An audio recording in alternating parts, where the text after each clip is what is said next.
Ok, muy buenas tardes, queridos amigos, a toda la gente que nos acompaña el día de hoy desde la plataforma jurídica Status, transmitiendo hoy en vivo este importantísimo evento que nos trae a pantallas, donde tendremos un conversatorio con tres ponentes y prestigiosas profesionales, quienes nos van a hablar de un tema muy interesante que está muy latente y justamente es referente a la protección de datos personales en la era digital. Gracias a Status, plataforma jurídica que actualmente está sin duda revolucionando el mundo de la abogacía en nuestro país y a nivel internacional. Y queremos agradecer por este espacio para toda la gente, todos los profesionales que asisten y también al estudio jurídico Ferrere, quien junto con una de sus profesionales el día de hoy nos estará hablando de esta importante temática. Un saludo cordial a toda la gente que nos está viendo. Estamos en diferentes redes sociales y plataformas transmitiendo en vivo este evento. Sin más que decir, quiero dar la bienvenida justamente a las personas que hoy nos acompañan. Un gusto de verdad tenerlas a las tres acá en pantalla. Y bueno, doy inicio a recibirla a Laura. ¿Cómo estás, Laura? Laura Seraín Mercado es abogada especialista en tecnologías de la información, comunicación y resolución alternativa de conflictos. Cuenta también con 6 años de experiencia en el sector público. Trabajó en proyectos nacionales sobre la transformación digital, comprometida con el desarrollo social, educativo y tecnológico. Querida Lau, ¿cómo estás? Un gusto saludarte. Buenas tardes. Hola Ale, ¿cómo estás? Muchas gracias por la bienvenida. Hola chicas, muchas gracias por permitirme estar acá para hablar de tan importantes temas. Genial, bienvenida Lau. También de igual forma quiero presentar a ella, es Natalia Dallens Lorieto, abogada con máster en Derecho Internacional Empresarial en la Universidad degli Studi di Padua, Italia. Usted me corregirá si lo he pronunciado bien. Asociada en la firma legal internacional Ferrero Abogados, miembro también del equipo de consultoría internacional y con experiencia en protección de datos personales. Durante su tiempo libre también se interesa por el arte, la cultura y el emprendimiento, por lo que presta asesoría legal para las asociaciones internacionales de artistas Art Shapers. ¿Cómo estás, Natalia? Nati, Nata, Hola, tú nos hola dirás. Ale, ¿qué tal? Muchas gracias. Igual chicas, qué gusto hacer este conversatorio con ustedes. Y bueno, bienvenidos a todos. Ojalá que les guste y les interese los temas que vamos a tocar hoy día. Buenísimo, gracias, bienvenida, igual. Y por último, y no menos importante, a Mariana Vilés Rojas. Ella es abogada titulada por excelencia de la Universidad Católica Boliviana, amplia experiencia en Derecho de las Telecomunicaciones y TICs, trabajando 3 años en la Autoridad de Regulación y Fiscalización de Transportes, ATT. Cuenta con un estudio en marketing digital y jurídico, aficionada también en materia de transformación digital y actualmente es gerente de la plataforma que hoy justamente estamos transmitiendo, Status. Mari, ¿cómo estás? Buenas tardes, un gusto. Buenas tardes a todos. Gracias por estar aquí, a todos los que nos están viendo, a ti Alejandro por moderar este importante evento y a ustedes chicas, Lau y Nata por haber aceptado esta invitación y poder compartir a nuestra comunidad pues estos datos tan importantes sobre la era digital, pues si bien esto no data de ahora, pues la pandemia nos ha hecho pues despertar en la importancia de lo digital y es muy importante que nuestra sociedad esté al tanto de esta información. Así que muchísimas gracias por estar aquí. Esperamos que disfruten mucho este conversatorio. Excelente, muchas gracias Mari. Igual Status por la oportunidad bueno, hablar de un tema muy importante y que está latente todos los días en nuestra sociedad. Nuestra primera temática a cargo del LAU va a ser la educación digital necesaria, ¿no? El impacto que en este momento tienen las TICs, los hábitos digitales en Bolivia, justamente las concesiones voluntarias, extractivismo de los datos personales, los términos y condiciones, y esto es muy interesante justamente que hablábamos ayer mientras preparábamos esto, que ponen las aplicaciones, ¿no? Como son Facebook, Twitter, Instagram, TikTok, Zoom, entre otras, y cómo yo, que soy consumidor habitual de estas aplicaciones, puedo también restringir este acceso a mi información y a mis datos, ¿no? El derecho a la privacidad, lógicamente, y a la protección de nuestros datos. Y bueno, más adelante vamos a estar viendo también lo que son la protección de datos financieros y bancarios en el sistema tributario, el Big Data e inteligencia artificial. Entonces, está buenísimo el contenido. Esperemos que sea del agrado de todos los que nos están viendo. Y bueno, le cedo el micrófono a Lau para que, bueno, nos puedas ilustrar con tu gran conocimiento y sobre todo reflexionar al uso adecuado de las tecnologías. Lau. Súper, gracias, Ale. No sé si quieren esperar a que nos sincronicemos un poquito con la página o arrancamos nomás, depende de ustedes.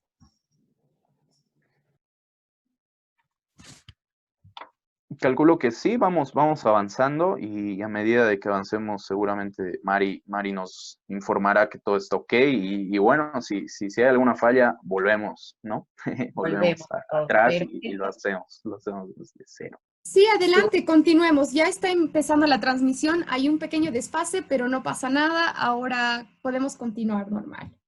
Perfecto, bueno, no queda nada de duda que hablar de protección de datos personales en la era digital es súper importante, sobre todo en estos momentos, ¿no? Que hemos dado como un salto significativo al tema del uso de tecnologías. Aquí les voy a compartir una pequeña presentación para que podamos hablar un poquito sobre el tema del impacto de las tecnologías de la información y la comunicación, que son las TICs, en la educación digital. Sabemos que las tecnologías de la información y la comunicación se desarrollan a partir de los avances en el ámbito informático y de telecomunicación, ¿no? Estaríamos hablando de que es un conjunto de tecnologías que nos permiten acceder, producir, también nos permiten tener el tratamiento y comunicación de tecnologías, ¿no? Estas TICs están rompiendo todos nuestros hábitos al momento de hacer, de educar, de aprender y que están impactando todas nuestras prácticas cotidianas, ¿no? Hemos tenido un gran boom en el tema de las cuarentenas, de la cuarentena porque hemos tenido que situarnos en un espacio cerrado a través de una comunicación de nuestros dispositivos, ¿no? Es cierto que nos encontramos sumidos en una era digital y sobre todo en una especie de sociedad virtual, ¿no? Estas aplicaciones nos permiten estar conectados a través de las redes sociales, por lo cual nosotros nos volvemos directos consumidores de estas plataformas, ¿no? A través de este uso de plataformas surge que nosotros podamos entender que estamos en un mundo cada vez más conectado, en un mundo tecnológico que tiene una latente pregunta, ¿no? Que si estamos realmente siendo observados y monitoreados en cada paso que nosotros damos a través del consumo y del uso de estas plataformas. A través de esto surgen ciertos cuestionamientos sobre qué se hace con nuestros datos, qué hacen con nuestra información, los lugares que visitamos, la información que compartimos, que consultamos, ¿no? Todo esto se constituye en lo que nosotros denominamos la huella digital, ¿no? Es una huella, es un rastro en Internet que no se borra. Y la cuestionante aquí es, ¿quién es dueño de esta información? ¿Nosotros los usuarios somos los dueños o realmente hay otros dueños que están lucrando con esta información, ¿no? A partir de esto yo puedo hacer un análisis de la deficiencia que nosotros tenemos en nuestro sistema educativo. Eso lo sabemos todos, tenemos muchísimo retraso a la hora de hablar de educación, sobre todo en Bolivia, porque es precaria, es deficiente y no aborda temas muy importantes. Por ejemplo, yo pienso que no tenemos el hábito de la lectura y de la comprensión, ¿no? Esto es un síntoma en nuestra sociedad que produce que nosotros aceptemos cosas, en este caso son los términos de usos y condiciones de las aplicaciones sin que nosotros podamos entender qué es, o mucho menos dedicarle 15 minutos de nuestro tiempo para poder comprender qué es lo que estamos suscribiendo, ¿no? A partir de este síntoma social de la poca comprensión y de la poca lectura que tenemos, o sea, de este hábito, surge, por ejemplo, ¿no? Que nosotros vemos un anuncio en Marketplace, ¿no? De un producto que tiene todos los datos, precio, características, y nosotros, ¿qué hacemos? Por una falta de comprensión de lectura, preguntar el precio, ¿no? Preguntar sobre el producto cuando ya lo tenemos. Entonces, esto no queda exento cuando nosotros suscribimos un contrato, porque es un acuerdo contractual que nosotros realizamos con las aplicaciones. Aquí voy a cambiar un poquito la imagen para que podamos ver. Entonces, toda esta información que les menciono ahora se podría traducir en una sesión voluntaria de datos, ¿no? Que nosotros estamos realizando. Nosotros como usuarios tenemos un derecho a la intimidad y a la protección de nuestros datos personales. Es de vital importancia que nosotros podamos entender que esta protección es algo inherente a nosotros, ¿no? Es un derecho que tiene que ser resguardado por las aplicaciones que nosotros consumimos, ¿no? En este caso, lo vamos a limitar al tema de las redes sociales.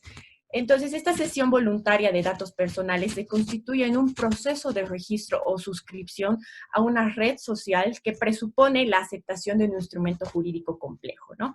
¿Qué es lo que nosotros aceptamos?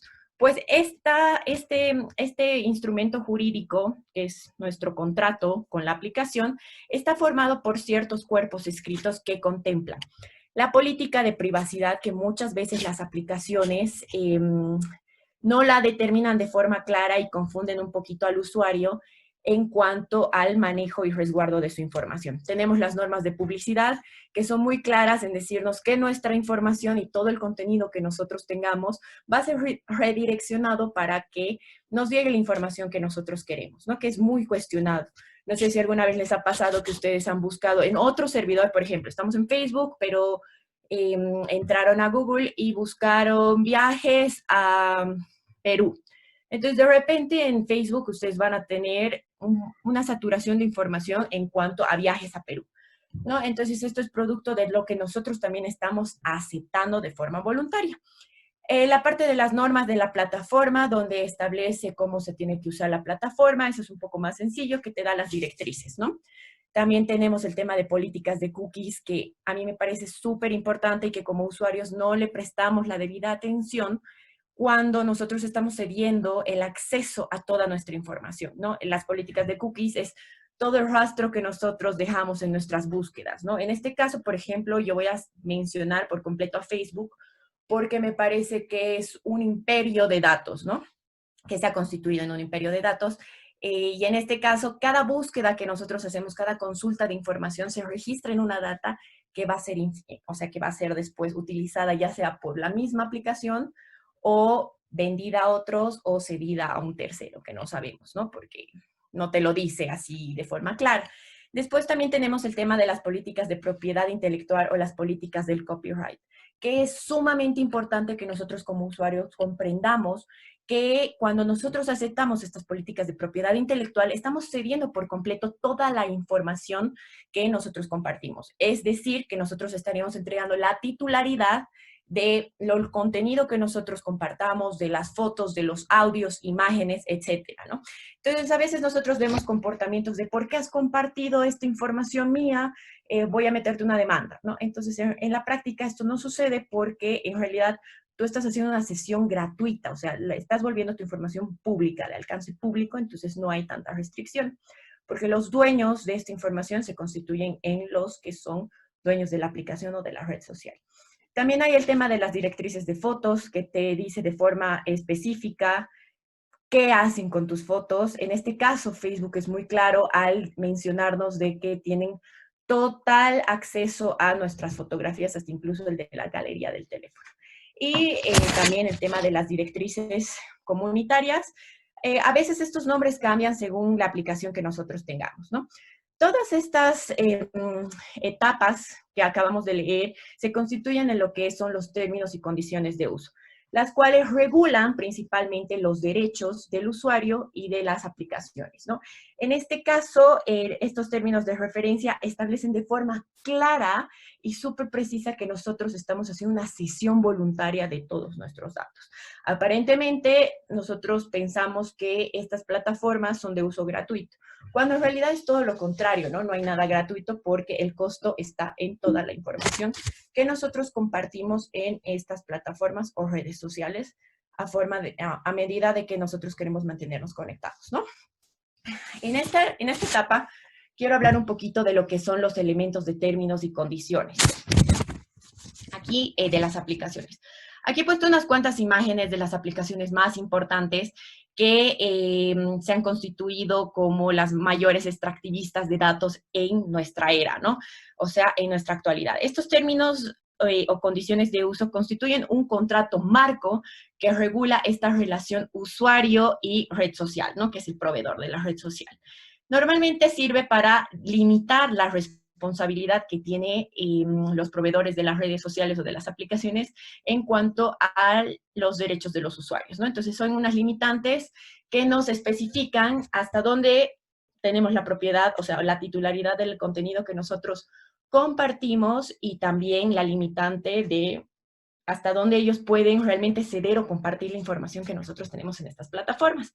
Entonces, la naturaleza jurídica de estos contratos se resume en un acuerdo de partes, ¿no?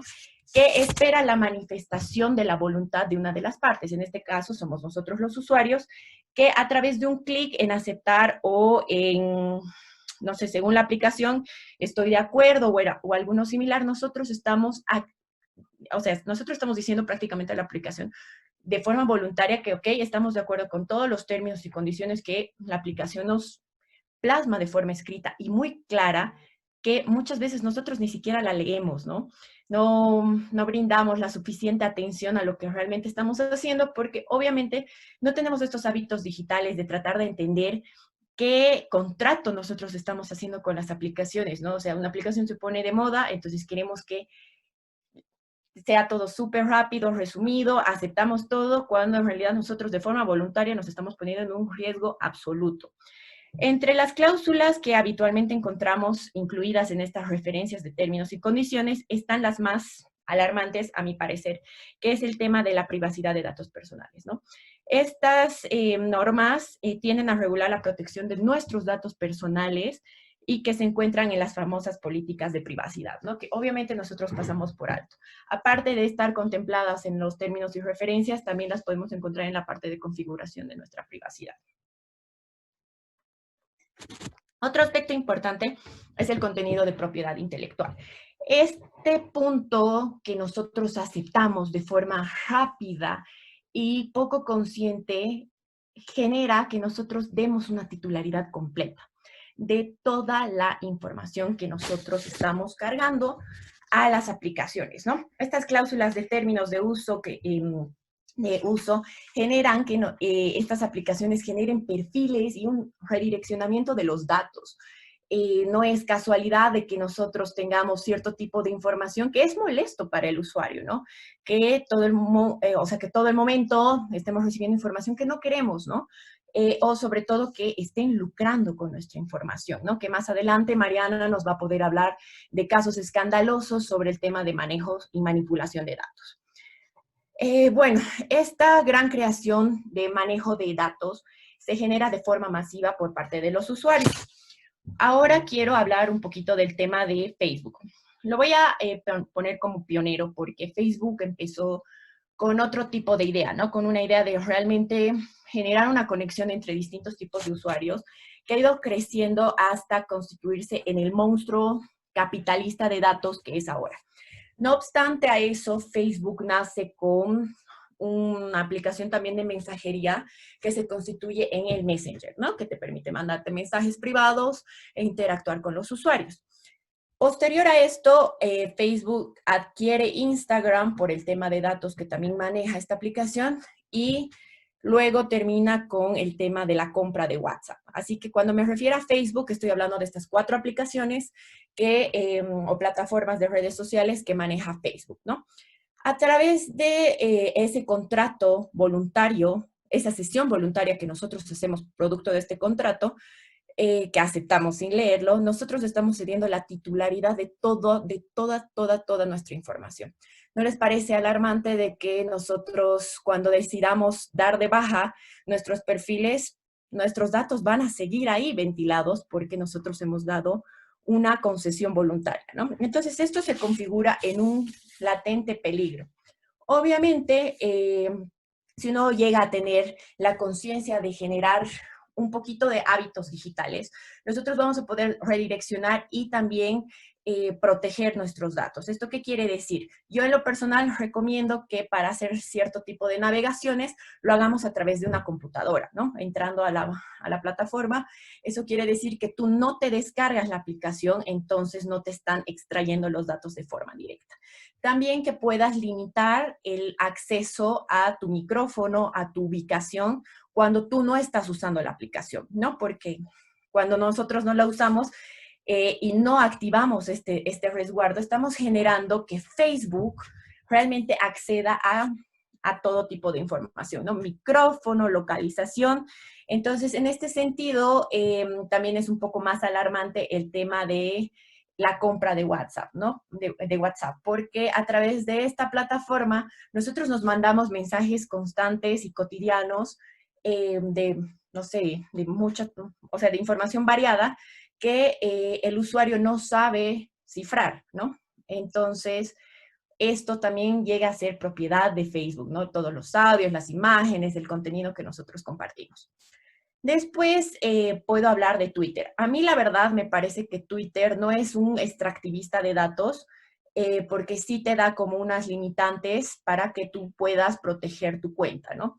Aquí el tema es de que uno sepa usarlo y para qué estás usando ciertas aplicaciones. Yo como consumidora de Twitter, por ejemplo, uso esta aplicación para el tema de consumir información, ¿no? Como noticias y, bueno, y algún otro tweet entretenido. Sin embargo, esta aplicación sí te permite que tú tengas una protección de tu nombre, de los tweets que tú haces y no te genera como un direccionamiento de contenido, sino que tú lo vas filtrando y tú lo vas armando, que es lo contrario a la red social Facebook, porque es un contenido muy diverso y con el tema de las publicidades y de las pequeñas aplicaciones que aparecen, ¿no? Que también hay que tener cuidado con eso. Por ejemplo, ahora se me ocurre el tema de esa famosa aplicación FaceApp, ¿no? Que estaba también vinculada con tus datos de Facebook. Entonces, son pequeñas aplicaciones que también están extrayendo tus datos para uso de las ventas, ¿no? O sea, están realmente vendiendo tus datos. Otro ejemplo es el tema de TikTok, ¿no? Que salta a la vida recién el 2016, ¿no? Y a partir de los últimos meses estamos viendo que es una tendencia, ¿no? Entonces uno llegaría a creer que es una aplicación que recién se ha creado, pero en realidad tiene origen en el año 2016, ¿no? Entonces esta aplicación ha sido un poco cuestionada y a mi parecer pienso que es una estrategia de marketing de Facebook porque realmente están recolectando otro tipo de datos, pero es de origen chino. Entonces surge también una pugna entre estas aplicaciones y, bueno, por ejemplo, aquí les doy un adelanto de una situación que está pasando, ¿no? Entre muchos usuarios de TikTok se ha estado comentando de que iban a cerrar la plataforma. Entonces, ¿qué ha generado de que estos usuarios generen contenidos diciendo de que, ok, si se cierra TikTok, que los vayan a seguir a su Instagram, ¿no? Entonces, si hacemos una analogía, vemos, ok, ¿a quién le pertenece Instagram? A Facebook. Entonces, parece como una campaña de desprestigio internamente, como una guerra en quién tiene los datos para que los usuarios vuelvan a migrar a Instagram y también es un secreto a voces que van a readecuar todas las políticas de Instagram para que sea muy parecida a TikTok, ¿no? Entonces, en este caso, uno cuando descarga este tipo de aplicaciones de moda, es muy importante que nosotros revisemos los términos y condiciones, que pongamos una limitante al momento de suscribir estos pequeños contratos y que nosotros vayamos a la parte de configuraciones y tratemos de, primero, bloquear nuestra información para que no sea pública y evitar otro tipo de delitos y que nuestra información no se ventile, y también nosotros resguardar nuestros equipos para que no tengan acceso en todo momento, sino cuando uno utiliza la aplicación, ¿no? Eso sería generar unos hábitos saludables dentro de nuestra navegación en Internet. Ahora aquí, no sé si pueden ver, hemos hecho como una pequeña imagen de lo que sería una pugna entre Telegram y WhatsApp, ¿no? Que es muy discutida hoy en día de qué aplicación es más segura. Acá lo que yo quiero mencionar es que en lo personal, para temas de trabajo y para el tema de manejo de información un poco más delicada, a mí en lo personal me gusta usar más Telegram, ¿no? Porque es un sistema operativo abierto que sí te permite que tú puedas tener un mayor manejo en tu seguridad, ¿no? Por ejemplo, tú puedes hacer mensajes de autodestrucción y esto no se queda almacenado en la plataforma de Telegram, que es muy, o sea, es muy seguro, ¿no? También te permite que tu número y nombre estén ocultos, ¿no? Porque lo que es contrario, tenemos a WhatsApp, que una vez que nos registramos, el número es público. Obviamente, dentro de los contactos que nosotros tengamos, pero a través de Telegram, por ejemplo, podemos ya hacer una limitante en cuanto a, estoy en un grupo, pero no quiero que todo el mundo o todas las personas del grupo tengan mi nombre o tengan acceso a mi número, ¿no? Entonces, sí te genera como cierto tipo de resguardo. Por ejemplo, también todos los mensajes que uno mande a través de Telegram son cifrados. En cambio, en WhatsApp, si uno quiere hacer el cifrado, lo tiene que hacer de forma manual. Y obviamente Facebook no quiere que sus usuarios aprendan a hacer esto, entonces lo tienes que hacer de forma manual. Ahora, otra cosa que puedo destacar es que, por ejemplo, los sistemas operativos de Android, que son sistemas abiertos, requieren de que la configuración de seguridad se la realice de forma manual. Eso es lo único que me gusta del sistema operativo de Apple, que es automático, ¿no? O sea, más bien las restricciones se las hacen de forma inmediata y uno tiene que ir activando qué información quiere compartir. Uno de los tips que yo les voy a dar, por ejemplo, en este caso en Zoom, ¿no? Zoom sale a la vida el 2011, ¿no? Muchas personas no lo conocían y a través de esta nueva era de resguardo que tenemos que tener por la pandemia, hemos tenido que usar otro tipo de aplicaciones, como este caso es Zoom, ¿no? Que muchas personas no lo conocían, pero por un tema de trabajo se han tenido que ver obligadas a consumir este tipo de aplicaciones, ¿no? Entonces, de una forma rápida, aceptando todo, sin entender a cabalidad qué datos nosotros estamos brindando en Zoom. Entonces, ahora que tenemos la pantalla compartida, yo les voy a mostrar más o menos cómo es el tema de seguridad de forma manual que tenemos que hacerla, que muchas veces nosotros no conocemos, ¿no? Entonces, por ejemplo, acá en preferencias del sistema, que es en mi computadora, entro a seguridad y privacidad. Entonces, aquí, por ejemplo, yo les muestro que tengo la parte de las fotografías, que ninguna aplicación tiene acceso a mis fotografías. Esto igual ocurre en mi teléfono móvil, pero es producto de una configuración personal que yo la he hecho, ¿no? O sea, para resguardar mi información.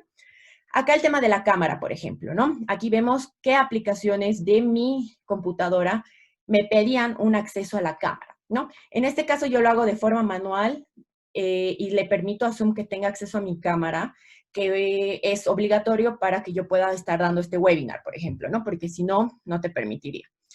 La parte del micrófono. Aquí yo he dejado abierto, bueno, he dado la autorización para que Google Chrome pueda tener acceso a mi micrófono, ¿no? Solamente para que vean un ejemplo, que yo desactivo esta parte, que la tengo configurada con huella, y desactivo esta opción. Así que solamente Zoom estaría teniendo acceso a mi micrófono cuando yo no lo estoy usando. Esto yo lo desactivo una vez que yo termino cada reunión. Yo lo sé, es un poco tedioso, es un poco molesto, pero así nosotros generamos una conciencia en cuanto a nuestros hábitos, ¿no? O sea, qué información estamos dando. Aquí otra vez, reconocimiento, accesibilidad, nadie tiene. Pero yo estaba bajando, por ejemplo, unas aplicaciones, y aquí pueden ver estas, que me estaban ya por aceptar el tema de que puedan tener accesibilidad a toda mi computadora, lo cual no es correcto, ¿no? Entonces uno se da cuenta y, bueno, si yo quisiera, aprieto esto otra vez y puedo marcar acá para que las aplicaciones puedan tener acceso a toda mi computadora, que no va a ser el caso, ¿no? Entonces, yo con esto les recomiendo que realmente generemos unos hábitos saludables y muy conscientes a la hora de nosotros usar aplicaciones, ¿no? En el teléfono, en las computadoras, porque nosotros estamos constantemente siendo vigilados. O sea, nuestros datos se están capitalizando y están siendo vendidos, ¿no? Aquí para finalizar, yo quiero mencionar y hacer como una reflexión en la falta de hábitos digitales que tenemos, ¿no? Que esto genera una contribución masiva y voluntaria de todos nuestros datos, ¿no? Estamos contribuyendo de forma gratuita e inmediata al extractivismo de nuestros datos. Ninguna aplicación es gratuita, como yo les decía, el pago y el costo está en toda la información que nosotros compartimos, ¿no?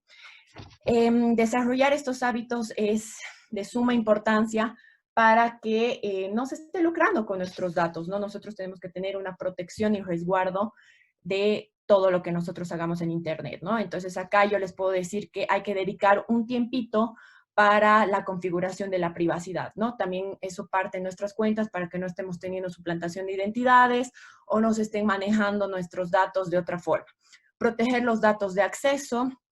Esos son los puntos de acceso que nosotros tengamos para evitar igual hackeos, evitar publicar información personal, ¿no? Porque ahí también nosotros estamos contribuyendo al tema de que armen perfiles de cada usuario, ¿no? Y así se redireccione la información. Rechazar solicitudes de amistad de personas desconocidas, no responder mensajes privados de desconocidos, revisar la configuración de anuncios y aplicaciones. Esto era lo que les mencionaba en el caso de Facebook, que tiene como microempresas que, no sé, saltan a la popularidad, como es el caso de FaceApp, para el tema de la transformación del rostro, que ha sido súper divertido, pero estas aplicaciones en menos de 24 horas han recaudado como 2 millones de rostros y la actualización de los rostros de una anterior etapa que era para el envejecimiento de la piel, ¿no? O como las aplicaciones que parecen divertidas, que es como tú entras a la aplicación y tú vas marcando en un mapita qué países has estado, cuando estás desconociendo que realmente esta aplicación está teniendo acceso a tus datos. Y estos datos pueden ser vendidos o cedidos a terceros, ¿no? Que no te especifica para qué, pero dice a grandes rasgos que sí van a ser transferidos. También practicar el ecosurfing, que para mí es el tema de, o sea, es muy importante porque la mayoría de la gente no se busca en Internet, ¿no? Entonces, cuando tú pones tu nombre en un buscador para ver más o menos, o sea, qué información está ventilada ahí, uno puede ver qué información se ha filtrado que está de más, que uno no quiere que esté ahí, también cómo la data o el algoritmo está entendiendo tu nombre, qué información está compartiendo, qué fotos te salen. Entonces, eso es sumamente importante para que nosotros veamos qué información está siendo ventilada, ¿no? También vigilar las aplicaciones que descargamos en los dispositivos móviles. Otra recomendación que yo hago es que realmente desactivemos todas las aplicaciones que no utilizamos, ¿no? Que nos quedemos con las esenciales, no es necesario tenerlas todo el tiempo. Por ejemplo, yo ahora que no estamos viajando por el tema de la pandemia, he desactivado todas mis aplicaciones que tienen que ver con pasaje, con búsqueda de pasajes, Kayak, Skyscanner o también Booking y otro tipo de aplicaciones que no las necesito ahorita y en su momento las descargaré. Evitar las redes Wi-Fi abiertas, no acceder a cuentas personales desde computadoras públicas y usar sobre todo el sentido común. ¿Qué quiero decir con esto? Que sabemos nosotros que estamos aceptando porque estamos haciendo todo rápido y estamos contribuyendo a una gran data, ¿no? Por ejemplo, también restringir la API de Facebook, que es toda la gráfica social que nosotros tenemos, es importante, ¿no? Tener cuidado con el tema de los mensajes, tratar de hacerlos cifrados y aquí hacerles un poquito una reflexión de lo que hace Facebook, ¿no? Con nuestros datos. Mariana nos va a explicar más adelante lo que ha ocurrido con Facebook y una empresa de administración de datos, que es Cambridge Analytica, que ha tenido un escándalo por la manipulación de más de 87 millones de perfiles de Facebook, ¿no? Que han sido usados para un tema de campaña. También otros datos de Europa que han sido usados y manipulados, los datos de los usuarios, para redireccionar un referéndum referido al tema del Brexit, ¿no? Entonces, aquí yo me acuerdo, por ejemplo, que he visto la audiencia de Mark Zuckerberg, en la cual se lo veía súper nervioso igual y había un senador que le preguntaba, ¿usted podría compartir ahorita la información del hotel donde se ha quedado anoche? Obviamente su respuesta ha sido medio burlona, diciendo que no. Entonces, ¿podría compartir también la información o sus mensajes de la última semana? Obviamente no, ¿no? O sea, la respuesta ha sido negativa porque ¿quién quiere compartir esa información cuando Facebook lo está haciendo, ¿no? Entonces, en esa audiencia uno puede ver claramente cómo también ha pedido disculpas por el mal manejo que se ha tenido con los datos, que se va a tener como un mayor resguardo, pero también es un secreto a voces que Facebook colabora con la CIA, por ejemplo, ¿no? O dando información que le solicita el FBI. Cuando todos estos datos realmente podrían ser utilizados de una buena manera, ¿no?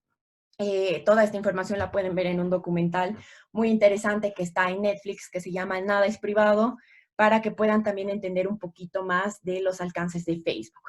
Otra reflexión que me viene a la mente es el tema del contenido que tenemos nosotros en cuanto a nuestras búsquedas en los servidores, en este caso Google. Por ejemplo, nosotros sabemos de que el algoritmo de Google y la base de almacenamiento es impresionante. Ahora, nunca hemos visto que esta contribución de datos sea como de una forma buena, ¿no?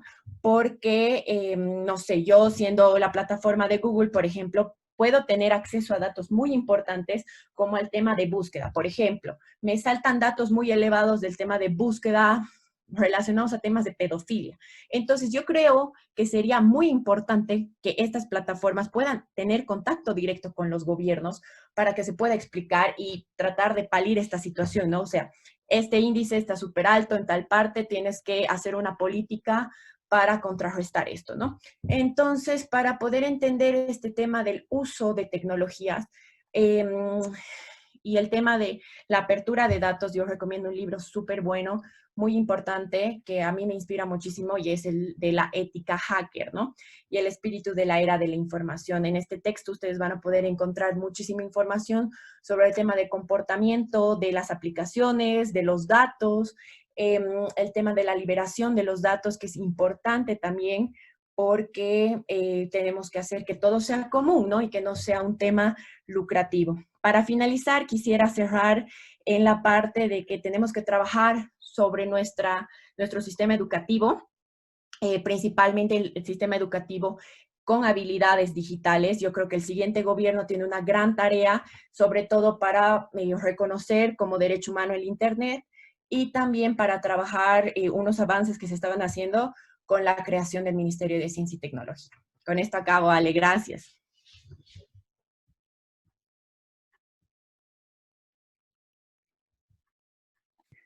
Ahora sí estamos. Excelente, Lau, muchas gracias. Muchas gracias por todo el contenido.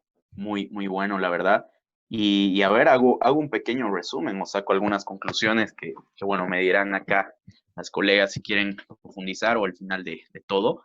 Pero, a ver, para la gente que nos está viendo, dediquen tiempo, ¿no? En resumen, dedíquenle tiempo a revisar su configuración, la privacidad de todo lo que estén compartiendo. Lean, es simple, es leer y usar sentido común, como bien lo ha dicho Laura, ¿no? Limitar el acceso también de sus equipos, micrófonos, acceso a galerías, la localización, justamente utilizar redes Wi-Fi abiertas, computadoras públicas, todos esos elementos sin duda ponen en riesgo nuestra información, nuestra privacidad. ¿Sí? No se olviden que estamos haciendo, como bien decía ella, una cesión voluntaria de datos personales, ¿no? Estamos comprometiendo a ceder nuestros datos al solo botón de que digo, he leído los términos y condiciones, estoy suscribiendo tranquilamente una firma en esa plataforma y estoy cediendo información, ¿no? Y ninguna app es gratuita, me quedo con eso y qué fuerte porque realmente ellos lucran, ¿no? Nos dicen que bueno, no te cuesta, no tiene algún pago, suscripción, tú lo usas todos los días, pero realmente de qué gana fuera de la publicidad y demás es justamente nuestra información, ¿no? El vender esta información, el monitoreo del cual hablabas, ¿estaremos realmente siendo observados o no? Con seguridad que sí, ¿dónde va justamente esta información? ¿Cómo han habido países que la han utilizado de muy mala manera? Y creo que es tiempo de reglamentar, regular un poco esto. Así que bueno, me quedo con esos resúmenes de todos los puntos. Muchas gracias, Lau. Vamos a estar conversando un poquito más adelante como conclusiones finales del evento. Y bien, hablábamos de la data, ¿no? La huella digital que nosotros dejamos en redes sociales, en las aplicaciones y demás. Y ahora vamos a abordar un tema quizás más,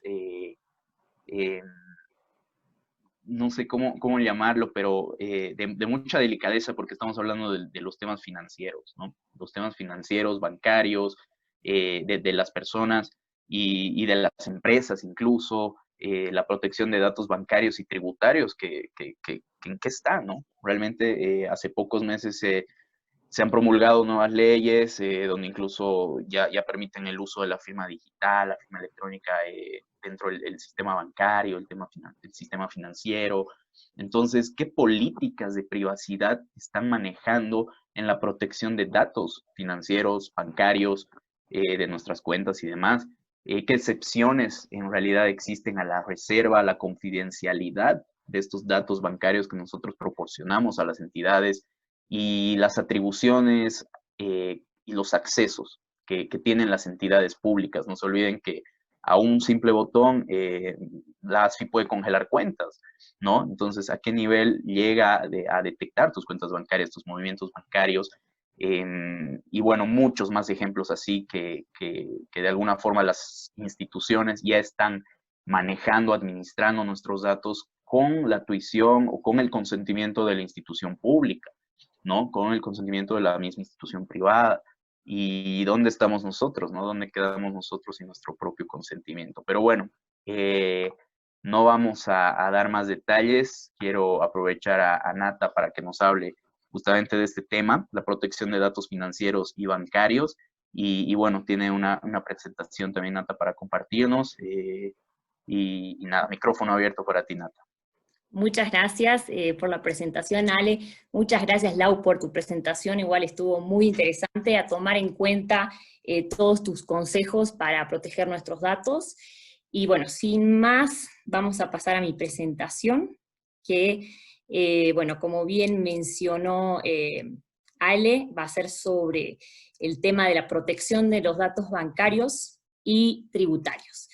Que me pareció muy interesante este tema, lo estuve desarrollando. Lo estuve desarrollando durante este último mes en un curso que realicé en la Universidad de Montevideo, y la verdad que me vine enterando de cosas fantásticas que uno no sabe, no se entera hasta que realmente, como dice Lau, no lee, ¿no? Entonces, bueno, en primer lugar comentarles que, bueno, los servicios financieros cada vez utilizan más las aplicaciones online, ¿no? Entonces, me pareció interesante este conversatorio también, porque sí va muy de la mano con la tecnología, toda la protección de estos datos bancarios y tributarios.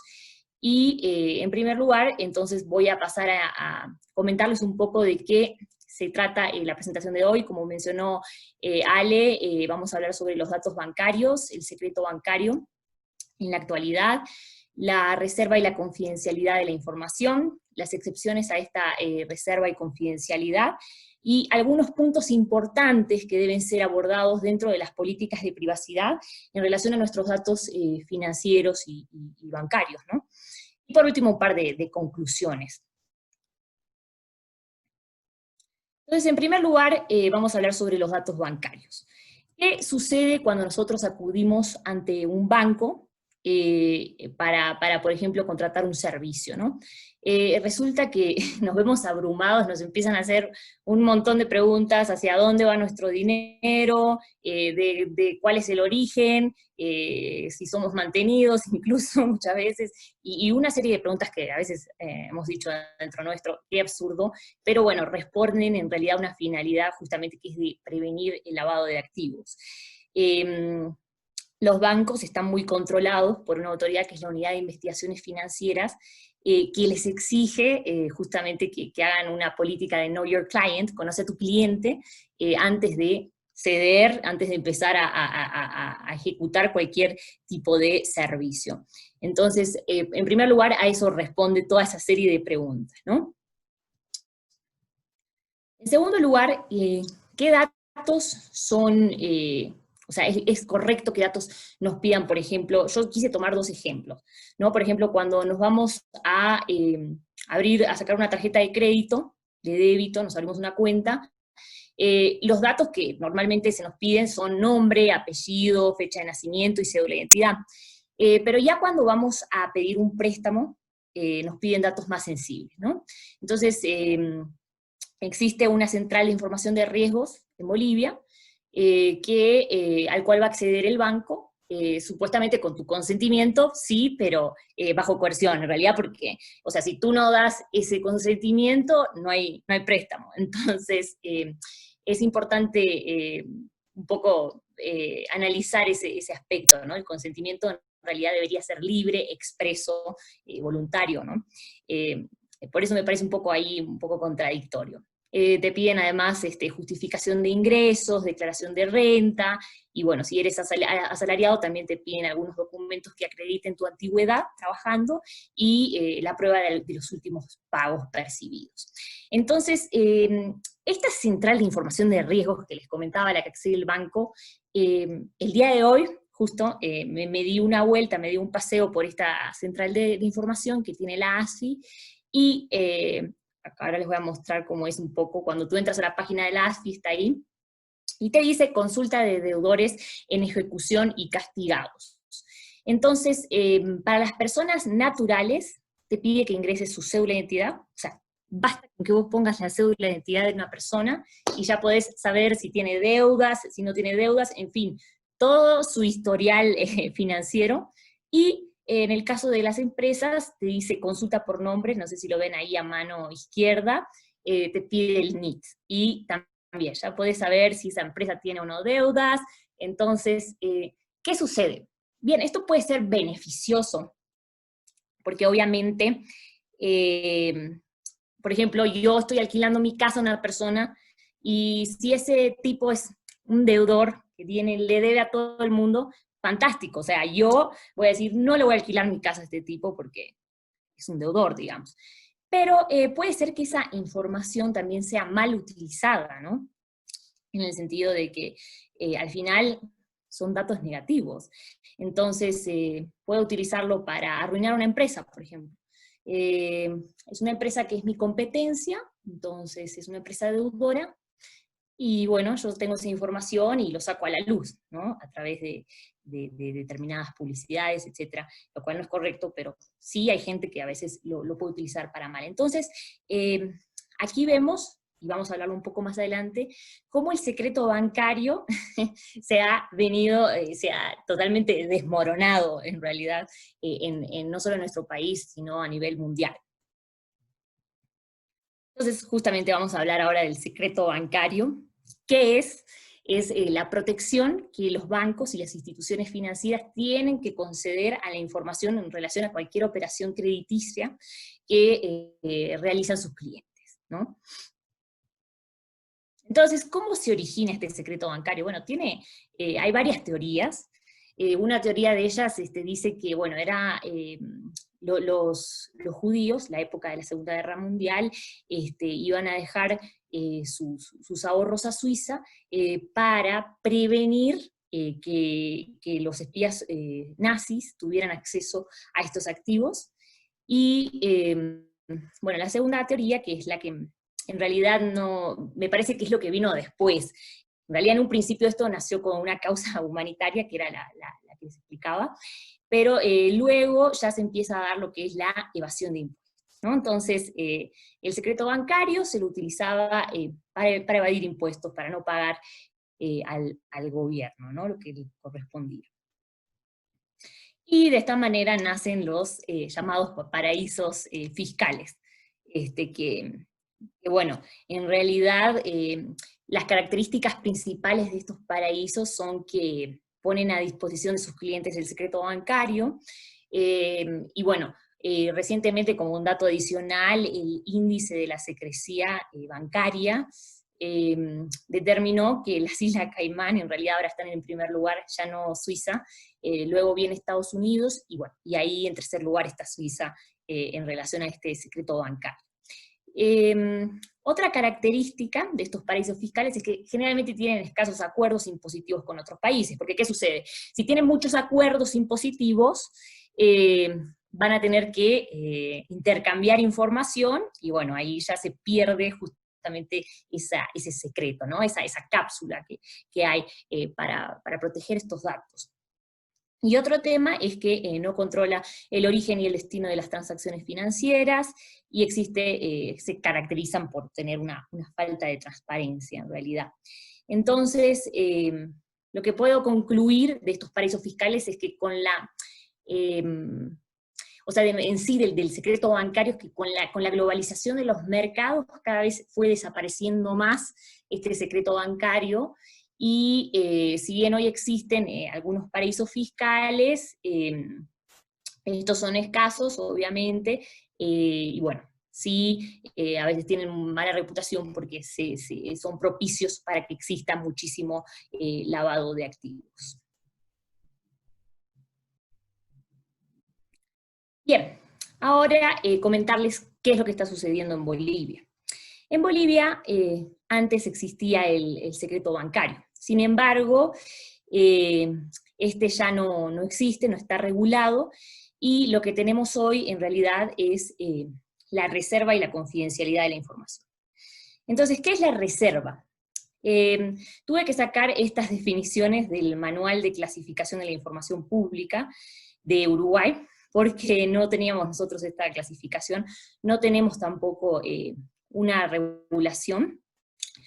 Entonces, la reserva es toda la información que tiene que ser protegida para que el Estado pueda funcionar bien, por razones de interés público. Pero no es información pública, sino que por razones justificadas tiene que mantenerse en reserva del público por un determinado plazo. En cambio, la confidencialidad sí son datos personales, son privados y pertenecen a un individuo, y se trata, digamos, de información que si sale, por ejemplo, información de un negocio, que si la publicamos, bueno, nos está protegiendo la competencia, la libre competencia, y bueno, son informaciones personales, como les comentaba. Entonces, la Ley de Servicios Financieros, para dejar bien claro esto, no regula el secreto bancario más en Bolivia, se habla de reserva y confidencialidad. Pero ¿cuáles son las excepciones a esta reserva y confidencialidad? En primer lugar, debe existir una solicitud expresa de autoridades judiciales y públicas para que se pueda levantar. ¿Okay? Generalmente para delitos, hablamos de delitos de corrupción, origen de fortunas y ganancias ilícitas, y bueno, todo lo que sabemos, lo que conocemos como lavado de activos, ¿no? Y también la ley prevé que la administración tributaria, y ahí quiero entrar un poco a este tema, la administración tributaria, dentro de una verificación impositiva, puede acceder a los datos financieros. Pero hay un tremendo problema en esto que bueno, me gustaría desarrollarlo un poquito más adelante, y vamos a pasar a lo que son las facultades de la administración tributaria. Esta administración tributaria tiene amplios poderes de investigación y auditoría, como pudimos ver. Puede hacer inspección, control y verificación de todos los datos, nosotros declaramos cada mes, ellos saben nuestro domicilio, es más, pueden venir a nuestro domicilio, ¿verdad? Porque cuando uno no está cumpliendo con sus obligaciones, o a veces por motivos de control también pueden hacerlo, pero obviamente acceder a tu domicilio, para acceder a tu domicilio van a tener que contar con una orden o autorización judicial. Pero bueno, sí tienen muchos datos sensibles, ¿no? Entonces, no requieren aquí el consentimiento del contribuyente para acceder a los datos de las personas. ¿Por qué? Porque están en el ejercicio de sus funciones, ¿tá? Y en el marco de sus competencias. Entonces, aquí está esa facultad amplia que tiene esta administración tributaria. Entonces, vemos que hay un vacío legal, por lo que les comentaba el artículo 473, que dice, ok, la administración tributaria, en el marco de sus funciones de inspección, puede ir y pedir los datos financieros a una entidad, los datos financieros de un contribuyente a una entidad. Eso no es correcto, porque tendría que existir una resolución justificada o una orden judicial, por más que sea la administración tributaria. Esos datos cuentan con una reserva y una confidencialidad, y si no existe un motivo, un principio de justificación, perdón, se está vulnerando el derecho a la privacidad del contribuyente, ¿no?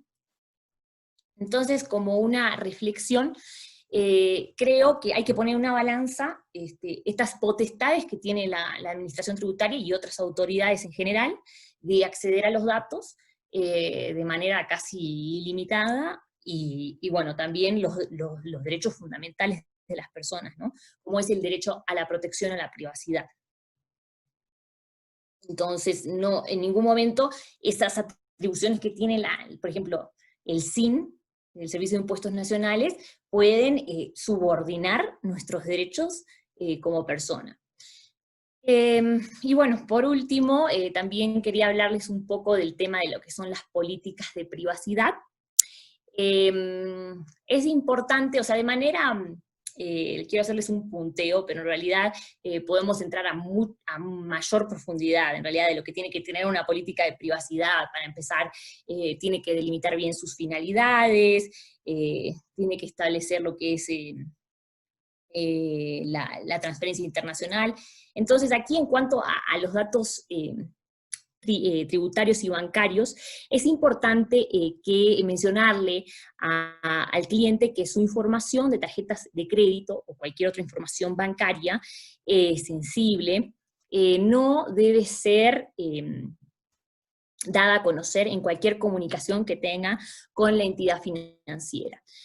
En segundo lugar, la información recabada y los datos bancarios no pueden ser compartidos con personas que sean ajenas a la entidad financiera, salvo en el caso, digamos, de proveedores o terceros que tengan un vínculo, ¿no?, con esa entidad, y que, bueno, le están dando, como les mencionaba, un servicio determinado, un producto determinado para cumplir su fin.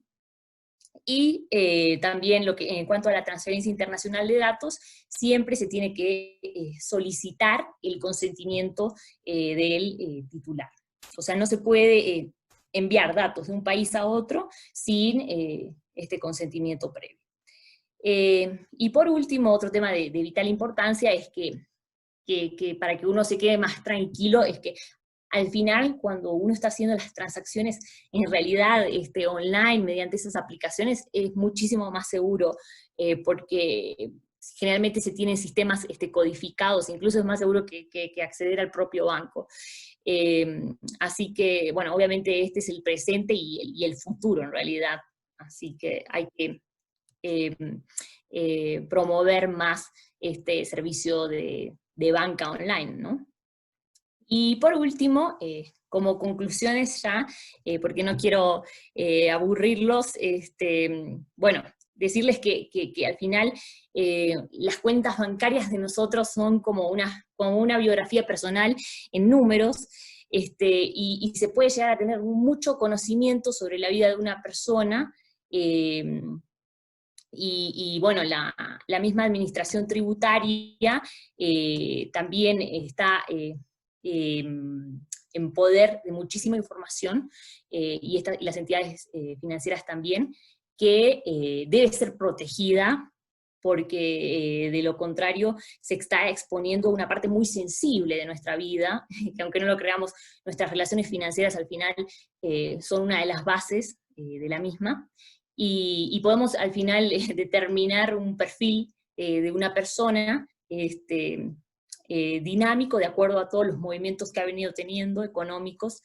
a través de sus cuentas, algo muy personal y familiar muy completo, ¿no? Entonces, creo que es de vital importancia custodiar toda esta información, delimitar mejor los límites y las atribuciones de esta administración tributaria que les comentaba, que tiene amplias facultades. Lo que se hace en otros países, he visto en la práctica, es que existen, por ejemplo, unidades reguladoras de protección de datos. Entonces, cuando, por ejemplo, una determinada entidad solicita acceder, o sea, en este caso la administración tributaria, a los datos, no se le pide, por ejemplo, a un determinado seguro social o a otra entidad pública, lo hace mediante una consulta a esta unidad. O sea, por eso es tan importante también contar con una ley de protección de datos lo más urgente posible, ¿no? Que nos dé una autoridad que no sea la ATT en realidad, porque hubieron propuestas en las cuales sí se mencionaba que esta podía ser la ATT, porque tiene que ser una entidad, porque la ATT no tiene como finalidad justamente lo que es hacer cumplir una ley de protección de datos personales, ni garantizar el correcto funcionamiento de la misma, ¿no?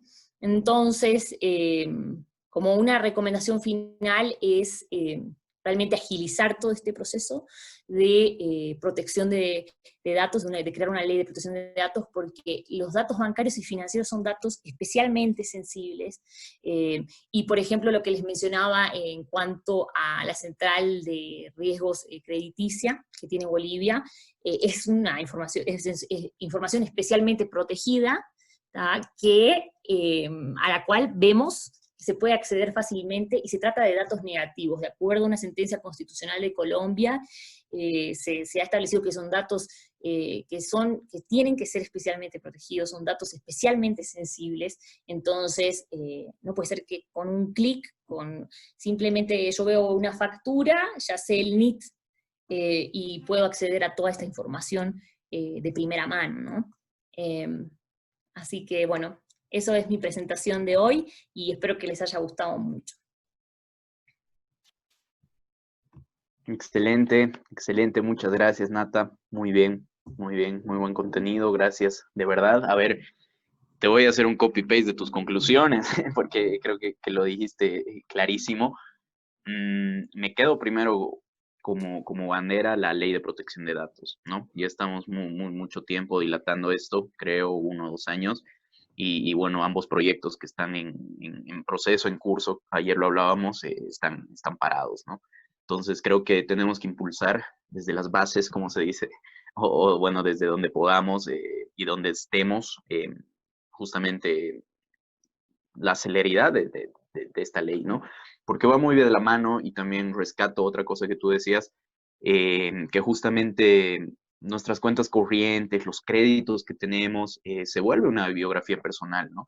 Y en el anterior tema que hablábamos con Lau, hablábamos de las redes sociales, y es una biografía y un histórico también que tú haces de tu vida personal, de tu vida social, y lo comparo con esto porque evidentemente es un histórico de tu vida financiera, ¿no? De tu vida bancaria, y prácticamente a un solo botón pueden ver todos tus antecedentes, entrar a la central de riesgos, y es altamente sensible esta información. Me causó un poco de impacto igual que de alguna forma tenemos nosotros, o damos el consentimiento, pero como bien lo dijiste, bajo coerción, ¿no? Bajo coerción de la entidad bancaria, o el Estado, o instituciones del Estado a veces que quieren acceder a información, justamente la administración tributaria, tú bien decías que se ha vuelto en todas sus versiones a nivel nacional y local, sobre todo qué sé yo, un equipo de investigación, podría decirlo, donde van y sacan información de los bancos, de las ASFI, de las notarías, de derechos reales, de tránsito, y realmente hacen un trabajo excesivo, digamos, ¿no? De investigación, y bueno, va mucho con lo que tú dices, ¿no? A través de la coerción.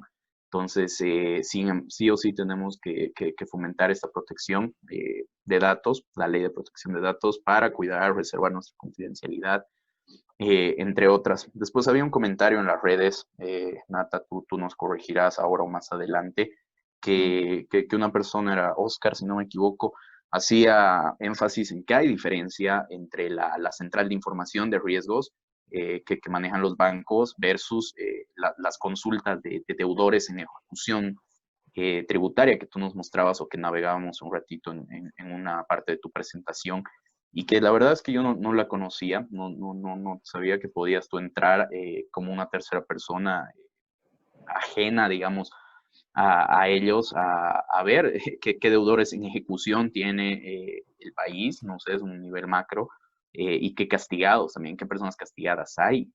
Sin duda lo veo muy sensible a la información personal, y tocabas el tema de las empresas, que también puede entrar una persona a buscar información de las empresas, y es altamente sensible, ¿no? Entonces, para reforzar al finalizar, tal vez vamos a profundizar eso, de ver si realmente hay esta diferencia en ambas plataformas, o al fin y al cabo son lo mismo, se sincronizan, cómo justamente se trabajará por detrás de ese tema. Y les abro esa consulta, aprovecho a las 3 para igual cerrar después de la presentación de Mari. ¿Qué medidas va a tomar o tiene el reto de tomar este gobierno? ¿Será el de transición? ¿Será el nuevo gobierno que llegue? Pero ¿qué retos hay, ¿no? Y qué cosas pendientes también ha dejado el anterior o los anteriores gobiernos, y qué tanto se ha avanzado fuera de la promulgación de leyes y decretos supremos en pro de la tecnología, pero qué tanto realmente hemos avanzado y dónde estamos parados en este momento. Así que bueno, me quedo con esas conclusiones, creo. Nata, no sé si quieres hacer uso de la palabra algunos segundos hasta que presento o realizo la presentación de Mari.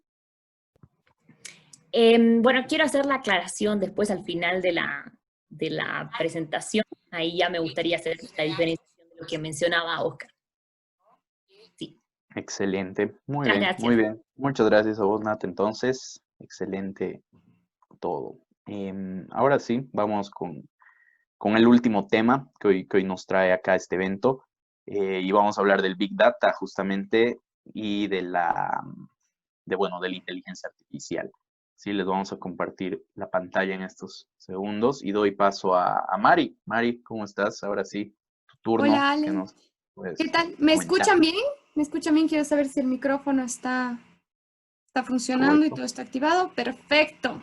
Muchísimas gracias a todos los que han permanecido con nosotros. Gracias a Laura y a Natalia, que han dado una excelente exposición sobre temas que ellas dominan y que son fundamentales para toda la sociedad hoy en día, que, como decía Lau, pues probablemente no se la toma tan en serio, o por la prisa que nosotros tenemos al momento de utilizar las aplicaciones, de utilizar las plataformas, de realizar búsquedas en Internet, pues no le ponemos la atención que requiere esta información. Yo quiero ser muy concreta y hablar de algunos temas importantes que van relacionados a los dos temas que hemos visto hasta ahora.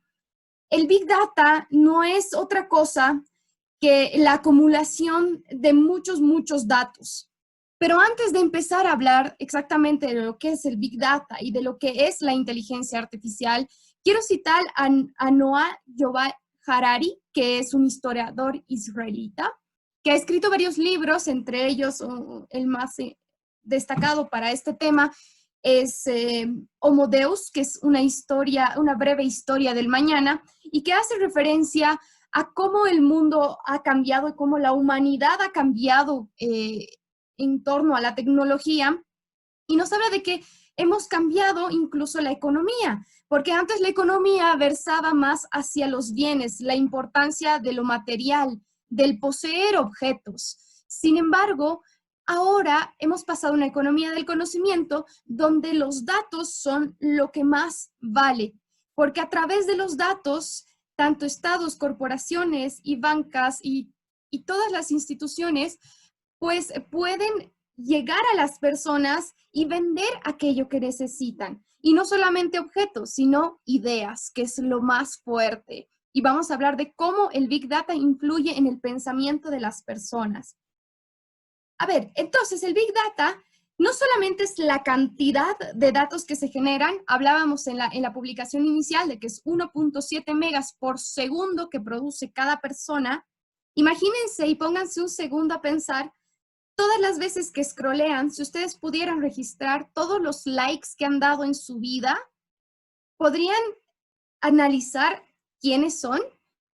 Yuval Noah Harari decía, probablemente Facebook sabía que era homosexual antes de que yo mismo lo sepa. ¿Por qué? Porque incluso pueden saber si a ustedes les dan más likes a fotos de hombres o fotos de mujeres, o qué tipo de fotos dan likes, qué tipos de información leen, en qué tipo de información se detienen y la pasan. Incluso aquello que no les gusta o que están en contra, pero igual lo siguen. Entonces se empieza a armar una serie de personalidad o perfiles de personalidad que las plataformas identifican. Entonces, no solamente hablamos de volumen, también hablamos de Big Data, hablamos de velocidad por el tema de tiempo en el que se producen todos nuestros... Perdón, creo que no se me estaba escuchando nada. No sé si me puede alguien confirmar. ¿Ahora sí me escuchan? Seguimos bien, Mari. Estaba bloqueado. Todo. Sí, evidentemente nuestra transmisión de Facebook está un poco paralizada la transmisión, pero se escucha todo excelente. Creo que tengo que volver a empezar esta partecita porque estaba bloqueado el micrófono de salida. Bueno, lo que decía en resumen, me disculpo con toda la audiencia. Primero agradecía a las dos panelistas porque han dado una excelente exposición. Y bueno, lamento que haya un poco de retraso en la transmisión. Sin embargo, citaba a Noal Yuval Harari para empezar esta exposición, porque él es un historiador israelita que habla de cómo la tecnología ha cambiado toda nuestra forma de pensar y la economía, que hemos pasado de una economía de bienes y servicios a una economía de datos, a una economía en la que la información vale más que cualquier otra cosa, porque tanto corporaciones como estados que poseen la información son capaces de vendernos no solamente objetos, sino también ideas, ideologías. Entonces, el Big Data resulta ser una gran fuente de poder. Hablamos de volumen, hablamos de velocidad por un tema de tiempo y hablamos de variedad porque las diferentes plataformas y diferentes aplicaciones que usamos son muchos los datos y de muchos tipos los que se generan. Y estos a la vez tienen un valor diferente. Nosotros le asignamos valor a las cosas al definir qué seguimos y en qué medida seguimos las cosas. Nuestras preferencias están totalmente determinadas por las cosas que nosotros scrolleamos y les damos like, incluso en las cosas en las que permanecemos y nos quedamos viendo, así no nos gustan o estemos en contra de eso, pero sí marcan un perfil de personalidad que queda registrado en la web. Y finalmente, podemos ir un poquito atrás. ¿Vale? Tenemos la veracidad, porque también el Big Data se encarga de verificar de dónde vienen estas fuentes. Ahora sí podemos pasar a la siguiente imagen para que tengan una idea de todos los datos que se generan en tan solo un minuto en el Internet. Miren, en 60 segundos tenemos 1.3 millones de inicios en Facebook, 4.1 millones de búsquedas en Google, ¿no? Son 4.7 millones de videos que se ven en un minuto. Realmente la cantidad de datos que se generan en Internet son demasiados y creo que hay que tomar conciencia de esto en nuestras vidas, ¿no? Y en todo lo que generamos. Podemos pasar, por favor.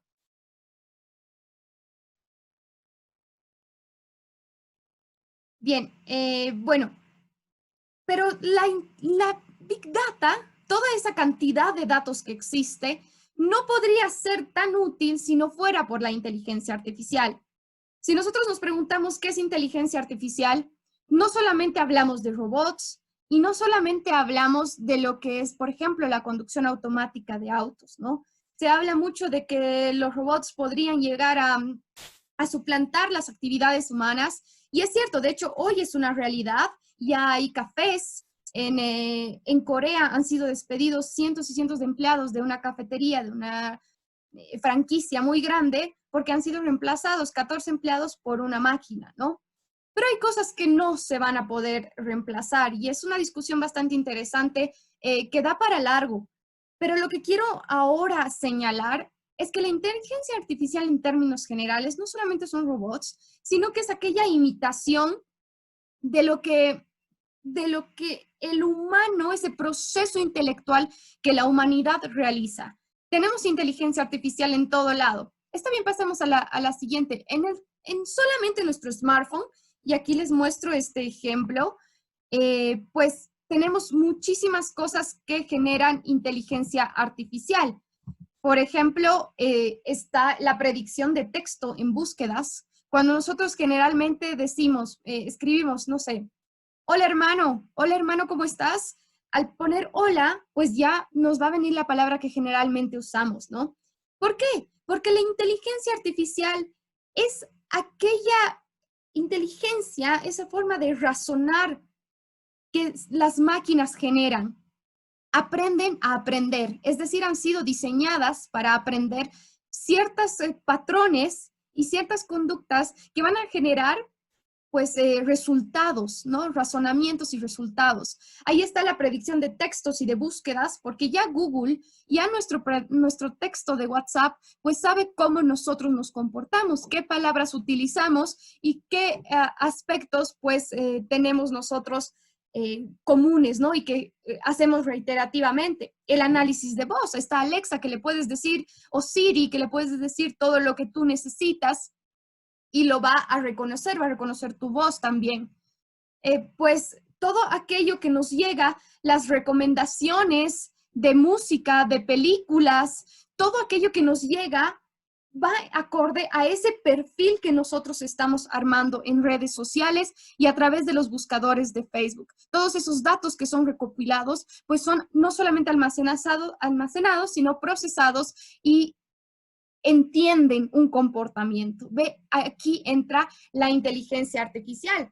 Y por eso es tan importante para las empresas, porque aparece en la oferta de productos y servicios. Si tú no tienes configurada la seguridad, como Laura lo decía, pues de repente estás hablando, les ha debido pasar a muchos, estoy segura, que bueno, tengo tos y no sé qué tomar para el dolor de la garganta. Entonces tú entras a Google y te van a decir, o entras a Facebook y te van a decir, remedio para la garganta, tome esto, este otro producto, porque ya existe toda esa armadura hecha, ¿no? Para que puedan ofrecer estos productos. Incluso el hecho de la identificación de rostros en la selfie, pues también es inteligencia artificial, ¿no? Y utilizo este fondo también, porque es otro ejemplo de inteligencia artificial. Zoom reconoce mi cara, reconoce mis manos y reconoce el fondo de atrás que puede ser utilizado para cualquier otro fondo que uno quiera utilizar. Ese reconocimiento facial también es inteligencia artificial. Podemos pasar a la siguiente, por favor. Bueno, entonces quiero mostrarles a continuación este ejemplo de inteligencia artificial que para mí es muy grande. Es una aplicación que permite crear modelos que no existen. Si pueden ver la imagen de abajo, son diferentes rostros de una misma cara. Es decir, que esta aplicación, esta página web, crea rostros que no existen a partir de cientos y millones de imágenes y rostros diferentes. Crea personas que no existen, quitándole el trabajo a muchos diseñadores y modelos, por cierto. Pero quiero darles este ejemplo para que vean de lo que es capaz la inteligencia artificial. Siguiente, por favor. Y para esto vamos a hablar un poco de lo que son las redes neuronales, porque las redes neuronales son las que permiten este proceso de inteligencia artificial. Vamos a ver acá. Un segundo. Bien. Entonces, ¿qué pasa? Todos los datos constituyen la primera parte, la entrada de la información, que es como cuando nuestro cerebro recibe datos sueltos, como el sabor de una naranja cuando eres niño y aprendes a identificar que es una naranja, ¿no? O ver un perro y te dicen, ese es un perro. Entonces entra la información y en el medio hay una conexión de neuronas. Esos datos son mezclados y son catalogados, procesados con una serie de algoritmos que van a llegar a tener un resultado para que tú adquieras el conocimiento de que eso es un perro, eso es una naranja, y cada vez que lo veas, por más de que sea un perro diferente, pues sepas reconocerlo. Es lo que hace la red neuronal de Google y de otras aplicaciones para poder crear inteligencia.